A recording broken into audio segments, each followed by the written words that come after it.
भाई आप कह दें मैं ठहर जाती हूँ।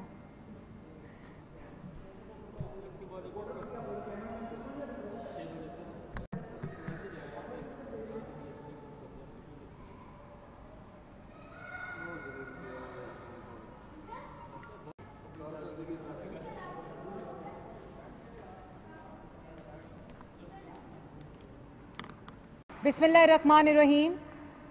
आपको बहुत ही जल्दी अर्जेंट यहाँ मदऊ किया गया है, उसके लिए मैं माजरत ख्वाह हूँ, लेकिन 2 दिन से मुसलसल जो ड्रामा रचाने की कोशिश की जा रही है, सुबह दोपहर शाम वज़ीर आज़म समेत तमाम कराए के तर्जुमान, रेलू कट्टे, सियासी लोटे, उधार पे चलती हुकूमत के तर्जुमान, जिनको पाकिस्तान की आवाम की बिल्कुल कोई फ़िक्र नहीं। महंगाई बेशक 13% पे हो, मईशत बेशक मनफी 0.4 पे हो, पाकिस्तान की आवाम के नाम के ऊपर 13,000 अरब का कर्जा लेने वाले सुबह दोपहर शाम 2 साल कारकर्दगी बदतरीन नालायकी और करप्शन पे मबनी का ढोल बजाने के साथ साथ एक दफ़ा फिर पाकिस्तान की आवाम को बेवकूफ़ बनाने के लिए NRO, नवाज शरीफ, शहबाज शरीफ, मरियम नवाज, करप्शन झूठ बोल के बार बार एक ही बात करके पाकिस्तान की आवाम की आंखों में धूल झोंकना चाहती है। लेकिन इन कराए के टट्टू, इन नालायकों, रेलू कट्टे और सिलेक्टेड वजीर आजम को ये बात मालूम होनी चाहिए कि इनकी हकीकत और इनकी असलियत पाकिस्तान की आवाम से बेहतर और कोई नहीं जानता। सबसे पहले मैं बात शुरू करूंगी कि अभी एक मौसूफ ने प्रेस टॉक की, जो कि आज की चौथी प्रेस टॉक थी, और अभी मुझे मालूम हुआ है कि 6 बजे एक और प्रेस टॉक है, क्योंकि इतना झूठ बोलना है, इतना ज़्यादा झूठ बोलना है कि वो 1 या 2 बंदे के बस की बात नहीं। सुबह उठते ही वज़ीर आज़म शुरू करते हैं और फिर सारा दिन सियासी खर्चे के ऊपर झूठ बोला जाता है। अभी शहजाद अकबर साहब जिन्होंने प्रेस टॉक की और उन्होंने कहा, 3 बातों पर मैं जवाब देना चाहूँगी। सबसे पहले तो उन्होंने कहा NRO+। 2 दिन से वज़ीर आज़म NRO नहीं दूंगा। PID में कागज़ लहराए जाते हैं, 2 साल से ये कागज़ लहराए जा रहे हैं, लेकिन इन केसेस की हकीकत ये है कि सुप्रीम कोर्ट में नैब शहबाज शरीफ के खिलाफ दरखास्त वापस लेता है और कहता है कि हमारे पास कोई सबूत मौजूद नहीं है, किसी किस्म की करप्शन, एक धेले की करप्शन के सबूत मौजूद नहीं है, और सुप्रीम कोर्ट से पिछले दरवाजे से भाग जाते हैं। किसी मंसूबे, 3 दफ़ा का मुंतखब वज़ीर आज़म नवाज शरीफ, एक भी मंसूबे, अरबों खरबों के मंसूबे लगाए जिन पर आज तक ये नालायक तख्तियां लगा रहे हैं। एक मंसूबे का नाम आज तक नहीं ले सके कि इस मंसूबे में नवाज शरीफ ने करप्शन की हो। और NRO एक सिलेक्टेड वजीर आजम की औकात क्या है कि वो NRO दे या NRO ना दे। एक सिलेक्टेड वजीर आजम के पास NRO देने का मैंडेट नहीं होता। और NRO मैंने पहले भी कहा था, किसने मांगा NRO, किसने दिया NRO, किसने डिमांड किया NRO वो लोग डिमांड नहीं करते जिनको सजाए मौत की चक्कियों में रखा जाता है, जिनकी बेटियों को गिरफ्तार किया जाता है, और आप NRO ना दे सकते हैं ना आपकी औकात है। कान खोल के सुन ले ये वजीर आजम। दूसरी बात, फैटफ के बिल्स के ऊपर नेशनल सिक्योरिटी को सियासत की नजर मौजूदा हुकूमत कर रही है। फैटफ के बिल्स के गाब में ये हुकूमत सियासी मुखालफीन को 6 महीने नज़रबंद करना चाहती थी और मिसिंग करना चाहती थी, जो फंडामेंटल और ह्यूमन राइट्स की खिलाफ वर्जी थी। हमने तमाम अमेंडमेंट्स जो पाकिस्तान के आइन, दस्तूर, कानून के मुताबिक थी, इन नालायकों को तो ये नहीं पता था कि उस ड्राफ्ट के अंदर मौजूद क्या है, उस ड्राफ्ट की कॉम्पोजिशन क्या है, उस ड्राफ्ट के कंपोनेंट्स क्या हैं, जिसके ऊपर आज ये PID में बैठकर सियासत करते हैं। अगर किसी ने जिम्मेदारी का मुजाहिरा किया है तो इस ऑपोजिशन ने किया है, क्योंकि ये ऑपोजिशन इमरान खान की ऑपोजिशन नहीं है जो मुल्क के अंदर धरने देती है, मुंतखब वजीर आजम को गले से घसीट दो के नारे लगाती है, जो कश्मीर के जॉइंट सेशन का बाइकॉट करती है। ये इमरान खान साहब ने जब कश्मीर के ऊपर इजलास बुलाया क्या था, उसका बाइकआउट किया था। जब तुर्की के सदर पाकिस्तान आए थे, उनका जॉइंट सेशन बुलाया गया था, उसका बाइकआउट किया था। जब चीन के सदर पाकिस्तान आ रहे थे तो इन्होंने यहां धरना दिया था कि चीन का सदर पाकिस्तान ना आए और सीपैक एक रियलिटी ना बने।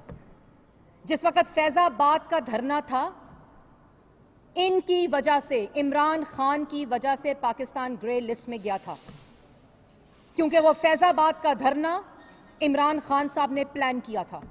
मुल्क के अंदर धरनों की, दहशतगर्दी की जो मिसाल इमरान खान ने कायम किया, वो तारीख में मिसाल नहीं मिलती। और फैटफ को आज फैटफ को सियासत की नजर ये नालायक करप्ट वजीर आजम कर रहा है। एनआरओ पे चलता वजीर आजम कहता है कि मैं एनआरओ नहीं दूंगा, शर्म आनी चाहिए। और उसके साथ साथ मनी लॉन्ड्रिंग की बात की शहजाद अकबर साहब ने कि ये मनी लॉन्ड्रिंग के खिलाफ थी पाकिस्तान मुस्लिम लीग नून। मनी लॉन्ड्रिंग का नाम पाकिस्तान मुस्लिम लीग नून ने ये वर्ड इंसर्ट कराया फैटफ के बिल के अंदर। पहले मुसव्वदे में मनी लॉन्ड्रिंग का नाम नहीं था। मैं चैलेंज करती हूं, मनी लॉन्ड्रिंग का नाम टेरर फाइनेंसिंग के साथ डालने को मुस्लिम लीग नून ने इन नालायकों को कहा कि ये अमेंडमेंट करें। मुस्लिम लीग नून को, नवाज शरीफ को या शहबाज शरीफ को मनी लॉन्ड्रिंग के नाम से डराए नहीं, क्योंकि आज तक आप एक धेले की मनी लॉन्ड्रिंग साबित नहीं कर सके। ये कागज लहराने से करप्शन साबित नहीं होती, ये कागज लहराने से एनआरओ साबित नहीं होता, ये कागज लहराने से मनी लॉन्ड्रिंग साबित नहीं कर होती। उनको अदालतों में सबूत के साथ साबित करना पड़ता है। और उसके साथ साथ फैटफ के बिल के ऊपर जिस किस्म की सियासत सबोटाज करने की वो जमात कोशिश कर रही है जो इस वक्त हुकूमत में, और वो नहीं चाहते, वो चाहते हैं पॉलिटिकल अनरेस्ट हो, वो चाहते हैं इस मुल्क के अंदर पॉलिटिकल कंसेंसस ना हो और फैटफ का बिल पास ना हो, क्योंकि ये वही साजिश है जो 23 फॉरेन फंडिंग अकाउंट्स के जरिए इस मुल्क के खिलाफ की जा रही है। ये चाहते हैं पाकिस्तान ग्रे लिस्ट में रहे, इसलिए ये फैटफ को लेकर हर रोज सियासत करते हैं। और मैं एक और बात करना चाहती हूं, अगर नवाज शरीफ ने, अगर शहबाज शरीफ ने मनी लॉन्ड्रिंग की है तो क्यों नहीं साबित करते, क्यों नहीं अदालत में सबूत लाते, क्यों अदालतों से भाग जाते हैं, क्यों अदालतों के अंदर सबूत पेश नहीं करते कि इस प्रोजेक्ट में से शहबाज शरीफ, नवाज शरीफ ने करप्शन की और मनी लॉन्ड्रिंग की। झूठ बोलना बंद करें और नवाज शरीफ साहब की सियासत की सेहत के ऊपर सियासत, क्योंकि आपकी सियासत नवाज शरीफ के नाम से शुरू होती है। आपको हुकूमत चलाने के लिए और हुकूमत में आने के लिए नवाज शरीफ का नाम इस्तेमाल करना पड़ता है, क्योंकि 2 दिन से 2 साल कारकर्दगी पे सवालिया निशान है, क्योंकि चीनी और आटे की करप्शन में चीनी चोरों को इमरान साहब ने चार्टर जहाज में बिठाकर एनआरओ देकर मुल्क से फरार कर दिया है, क्योंकि मुल्क की तरक्की 5.8% जो नवाज शरीफ का पाकिस्तान था वो -0.4% पे पहुंच चुकी है, क्योंकि मुल्क के अंदर महंगाई 3% से 13% हो चुकी है, क्योंकि मुल्क के अंदर 13,000 अरब का कर्जा पाकिस्तान की आवाम के नाम पर लेकर मुल्क को IMF के हवाले कर दिया गया है, क्योंकि आज इनकी करप्शन, इमरान खान के फैसलों की वजह से चीनी मुल्क में 52 रुपए नहीं 110 रुपए किलो मिल रही है। आटा मुल्क के अंदर 33 रुपए नहीं 78 रुपए फरोख्त किया जा रहा है। इनकी करप्शन, इनकी फैसले, और रोज इजलास क्या बुलाते हैं कि हम नवाज शरीफ को बुला रहे हैं वापस। नवाज शरीफ मुल्क का 3 दफा मुंतखब वजीर आजम है, जिसने पाकिस्तान के अवाम की खिदमत की है, नौजवान नस्ल की तरक्की का इंतज़ाम किया है, और जिन मंसूबों पर आप आज तक तख्ती लगा रहे हैं वो नवाज शरीफ का तोहफा है। और नवाज शरीफ मुल्क से इलाज कराने कानूनी तरीके से और पंजाब हुकूमत की इजाज़त से गया है। अगर आपने इबरत का निशान बनाना है तो बनाए यास्मीन राशिद को, अगर आपने इबरत का निशान बनाना है तो बनाए सर्विसेज हॉस्पिटल के हेड को और उस पूरे बोर्ड को जिसने रिपोर्ट में लिखा कि हम नवाज शरीफ का इलाज पाकिस्तान में नहीं कर सकते। लेकिन मैंने जैसे पहले कहा, कि आपको नवाज शरीफ का नाम इस्तेमाल करना पड़ता है अपनी नाकामी और करप्शन से नजर हटाने के लिए।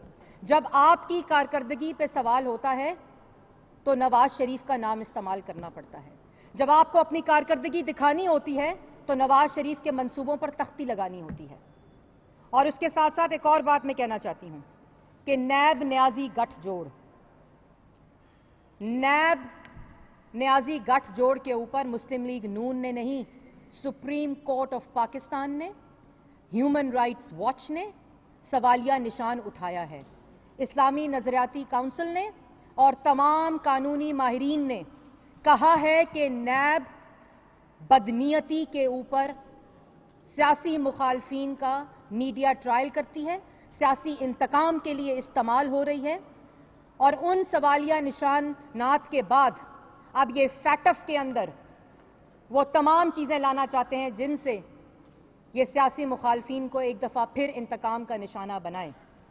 वो कानून जो पाकिस्तान की आवाम के फंडामेंटल राइट्स के मुनाफी होगा, उस पे पाकिस्तान मुस्लिम लीग नून डट कर आवाज़ उठाएगी। वो कानून जो मुल्क के तरक्की के खिलाफ होगा, मुस्लिम लीग नून डट कर आवाज़ उठाएगी। और मनी लॉन्ड्रिंग का उनको फिक्र होना चाहिए जो 13,000 अरब का कर्जा खा गए, जो 120 अरब BRT के खा गए, जो मुल्क के अंदर खरबों खा गए आवाम की चीनी के नाम पर, जो मुल्क के अंदर पाकिस्तान की आवाम के आटा रोटी के नाम पर खरबों खा गए। मनी लॉन्ड्रिंग वो पैसा हो रहा है जो इस वक्त पाकिस्तान की आवाम की जेबों से निकलकर दूसरे मुल्क भेजा जा रहा है। जहांगीर तरीन को बुलाएं, तमाम कानूनी मुतलका ऑप्शंस को इस्तेमाल करके जिनको रात के अंधेरे में आपने चार्टर जहाज में लंदन भेजा। इबरत का निशान बनाएं अपने वजीरों को, अपने लोगों को जिन्होंने कहा कि हम नवाज शरीफ साहब का इलाज नहीं कर सकते। और शहजाद अकबर साहब, तकरीरें करने से बेहतर है, झूठ बोलने से बेहतर है कि आप वजीर खारजा शाह महमूद कुरैशी साहब से मशवरा करें और उनसे पूछें जिन्होंने तहरीरी ख़त लिखा शहबाज शरीफ साहब को ऑपोजिशन का जो किरदार रहा है फैटफ के बिल्स की लेजिस्लेशन के ऊपर, उनको कहें कि आपको वो ख़त दिखाएं जिसमें उन्होंने लिखा कि ऑपोजिशन ने जिम्मेदारी का मुजाहरा किया है और उन्होंने कहा है कि जिस जिम्मेदारी का मुजाहरा किया उससे फैटफ की लेजिस्लेशन हुई और इंशाल्लाह पाकिस्तान ग्रे लिस्ट से निकलेगा। और उसके बाद ये झूठी प्रेस कॉन्फ्रेंस करें। आखिर में मैं एक और बात करना चाहती हूं कि आप जितने मर्जी किराए के तर्जुमान, लोटे, रेलू कट्टे ले आए, जो सियासी मुखालफीन के साथ करना है, खुदारा पाकिस्तान की सिक्योरिटी, पाकिस्तान के डिफेंस, उसके ऊपर सियासत ना करें। ये हम सब के लिए ख़तरनाक होगा, ये पाकिस्तान की आइंदा आने वाली नस्लों के लिए ख़तरनाक होगा। खुदारा फैटफ के ऊपर सियासत ना करें। और उन लोगों ने जिन्होंने आपके झूठे इल्ज़ामात के बावजूद सजाए मौत की चकियां काट चुके हैं, 20 किलो हेरोइन का झूठा इल्ज़ाम भुगत चुके हैं, अपनी बेटियों को गिरफ्तार कर चुके हैं, उनको आपसे NRO नहीं चाहिए। और जैसे मैंने पहले कहा था कि मैं एक दफ़ा फिर चैलेंज करती हूं, आप NRO किसको दे रहे हैं? आपसे NRO मांग कौन रहा है? आपसे NRO डिमांड कौन कर रहा है? सिलेक्टेड वजीर आजम। आपके पास कोई मैंडेट नहीं है NRO देने का। आपको मैं चैलेंज करती हूं, आपके इन झूठे तर्जुमानों को चैलेंज करती हूं, आपके स्पोक्स पर्सन को मैंने चैलेंज किया था कि नाम बताएं किसने आपसे NRO मांगा है, और हमें मत बताएं कि हमने फैटफ के बिल्स पर क्या करना है। आपसे ज्यादा इल्म और तजर्बा हमारे पास है, और अगर आपके पास दम है तो करें अदालतों में पेश सबूत, बताएं आवाम को कि आपसे NRO कौन मांग रहा है, बताएं कि इस प्रोजेक्ट के अंदर जिन पर आप तख्तियां लगा रहे हैं, क्यों शहबाज शरीफ की मेट्रो आज तक चला रहे हैं, क्यों नवाज शरीफ के एनर्जी के प्रोजेक्ट्स जिसने पाकिस्तान की आवाम को अंधेरों से निकाला क्यों चला रहे हैं, बंद क्यों नहीं करते? अगर वो करप्शन पे मबनी है, अगर उन मंसूबों से मनी लॉन्ड्रिंग हुई है, तो क्यों मोटरवे पे सफर करते हैं, क्यों मोटरवे को बंद नहीं करते? आप जिस जिस मंसूबे को हाथ लगाते हैं वो नवाज शरीफ का मंसूबा है। आप जिस मंसूबे पे तख्ती लगाते हैं वो नवाज शरीफ का मंसूबा है। आपने सीपैक को कंट्रोवर्शियल करने की कोशिश की क्योंकि सीपैक के साथ पाकिस्तान की आइंदा आने वाली नस्लों का फ्यूचर जुड़ा था, मुस्तकबिल जुड़ा था, मुल्क की तरक्की का मुस्तकबिल जुड़ा था। क्यों बंद नहीं करते? क्यों मुल्क के खिलाफ साजिश कर रहे हैं? क्योंकि आपको ये टास्क दिया गया है 23 फॉरेन फंडिंग अकाउंट्स जिसका आपने जवाब नहीं दिया, जो आपने खुफिया तरीके से पाकिस्तान में पैसा मंगवाया, जिसके ज़रिए आप पाकिस्तान की आवाम के ख़िलाफ़ दुश्मनी कर रहे हैं, उसका जवाब तो आपको देना पड़ेगा। बाकी भूलिएगा ना, मैं आपको आज चैलेंज करके जा रही हूँ, आपके इन कराए के तर्जुमानों को चैलेंज करके जा रही हूँ कि बताएं एनआरओ किसने मांगा है। और जो मनी लॉन्ड्रिंग, जिससे मैंने पहले कहा कि मनी लॉन्ड्रिंग को इंसर्ट ऑपोजिशन ने कराया कि इसको टेरर फाइनेंसिंग के साथ जोड़ के इंसर्ट किया जाए फैटफ बिल के अंदर, वो आपने नहीं कराया क्योंकि आप तो आजकल मनी लॉन्ड्रिंग में मसरूफ हैं। और ये रोज डुगडुगी बजाने से बेहतर है कि पाकिस्तान की आवाम को रोजगार दें, मुल्क को तरक्की दें। हमने तमाम जवाबात अदालत में जमा करा दिए हैं। नवाज शरीफ साहब की सेहत के ऊपर रिपोर्ट हर महीने पंजाब हुकूमत को जमा होती है। अभी पिछले महीने हमने जमा करवाई है जो कोर्ट का ऑर्डर था। और झूठ बोलकर आप नवाज शरीफ की सेहत पर सियासत तो कर सकते हैं, लेकिन एक ईंट नवाज शरीफ जैसी लगाना अल्लाह ताला ने आपकी किस्मत में नहीं रखा। इसलिए ये झूठे बयानिए को, चाहे वो खारजा पॉलिसी हो, चाहे मुल्क की मईशत हो, चाहे मुल्क का डिफेंस हो, चाहे मुल्क की सिक्योरिटी इश्यूज हो, चाहे मुल्क की डेवलपमेंट हो, चाहे मुल्क की तरक्की हो, आपने हर शोबे को तबाह किया। एक सोची समझी साजिश के तहत आपने हर वो फैसला किया जिससे मुल्क का हर शोबा तबाह हो, मुल्क की तरक्की रुक जाए, मुल्क के अंदर बिजनेस खत्म हो जाए, मुल्क के अंदर रोजगार खत्म हो जाए, मुल्क के अंदर हर किस्म की तरक्की मुंजमद हो जाए। और आखिर में आपने अवाम का आटा और चीनी भी चोरी कर लिया, पेट्रोल चोरी कर दिया। आज अवाम के पास पैसे नहीं है कि वो दवाइयाँ खरीद सके जो 500% महंगी हो गई। इसलिए खुदारा पाकिस्तान के सिक्योरिटी इशूज़ पर, पाकिस्तान की खारजा पॉलिसी पर, पाकिस्तान की सफारतकारी पर, पाकिस्तान की मईशत पर सियासत न करें। सियासत करनी हमें भी आती है, लेकिन हम एक ज़िम्मेदार तरीके से जो पाकिस्तान के नेशनल इंटरेस्ट के इश्यूज हों उन पे हमें सियासत करना सिखाया नहीं गया। और हर बात का, हर झूठ का इसी तरह जवाब मिलेगा और आपके जवाब के हम मुंतज़िर रहेंगे। मैडम, आप पाकिस्तानी अवाम की दवात की फिक्र कर रही हैं, लेकिन उनकी उज़रा ये कहते हैं कि नवाज शरीफ ने कुछ ऐसी अद्वियात इस्तेमाल की थी जिससे उनकी हालत बिगड़ गई और मेडिकल रिपोर्ट बनवाने के लिए सब कुछ किया गया था, इसकी तहकीकात होंगी। फिर वो ये कहते हैं कि मियाँ साहब जो है वो लंदन में कॉफ़ी पी रहे हैं, जब वो गए थे उनकी हालत ऐसी नहीं थी और अब वो घूम रहे हैं। तीसरा, उन्होंने ये भी कहा कि बरतानिया के साथ रब्ता किया गया था पहले भी और अब दोबारा से जो है मियाँ साहब को वापस आने के लिए बरतानिया अथॉरिटीज़ के साथ जो वो रब्ता किया जा रहा है। देखिए, पहली बात तो यह है कि अगर कोई ऐसा शुबा है तो जेलों में डाल दें अपने वजीरों को और अपने डॉक्टर्स को, जेलों में डाल दें उस बोर्ड को जिसने सिफारिश की थी कि नवाज शरीफ साहब का इलाज नहीं हो सकता। आज कहा गया हम इबरत का निशान बनाएंगे, बनाएं इबरत का निशान यास्मीन राशिद को, बनाएं इबरत का निशान पंजाब हुकूमत को, उस्मान बुज़दार को, बनाएं इबरत का निशान उन तमाम पूरे डॉक्टर्स जो उस बोर्ड का हिस्सा थे, जिनकी बैंक अकाउंट्स, जिनकी टेलीफोन कॉल्स आपने रिकॉर्ड की और आपने ये पता लगाने की कोशिश की कि ये साथ मिले हुए हैं। बस लगाएं सबको, डालें जेलों में, इबरत का निशान बनाएं। अगर आपको कोई शुबा भी है, किसी किस्म का शुबा है, आप हमसे सवाल पूछने की बजाय अपनी काबीना, पंजाब हुकूमत और अपनी वजीर से सवाल पूछें। इन सवालात के जवाब आपको अपने लोगों से पूछने पड़ेंगे और हमसे ये सवाल ना पूछें और ना हम आपको इसका जवाब देंगे। एपीसी के हवाले से ये बताएं कि क्यों तय नहीं हो रहा मामला, क्या अपोजिशन के अंदर ऐसे इख्तलाफात हैं? पहले कहा गया कि ईद के फौरी बाद एपीसी होगी, अब मुहर्रम के बाद का ऐलान किया गया। क्या दोनों तरफ की क़यादत जो है वो क्या मेज़बानी का चक्कर है, क्या मामला क्या है? देखिए, इस पे भी मैं अभाम दूर कर दूं। रहबर कमेटी का इजलास और उनके आपस के जो मुशावरत है कि एजेंडा क्या हो, मसाइल इतने ख़तरनाक हो चुके हैं कि हमारी क़यादत ये कोशिश कर रही है कि अब एपीसी सिर्फ गुफ्तगू करके ख़त्म नहीं होगी। अब इन नालायकों को, इन चोरों को, इस करप्ट टोले को, जिसने एक दिन वैसे भी ब्रीफ केस उठा के चले जाना है, वो चला जाएगा, लेकिन इतनी आसानी से नहीं।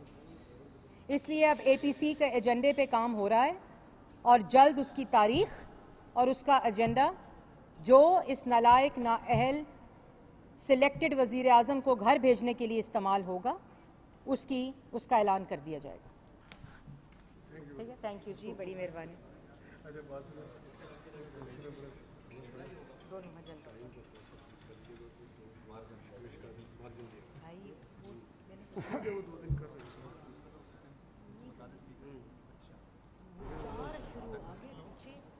रास्ते से वापस आना, घर जा रहे थे सुकून से। चलो मैं आधा घंटा ले आता हूँ। कोई इतना आधा घंटा दे दिया करो ना, उसमें फिर ये है कि चलो लोग आ जाते हैं, डीएस संजीत लाइन हो रहा है, ये वजह कहती है।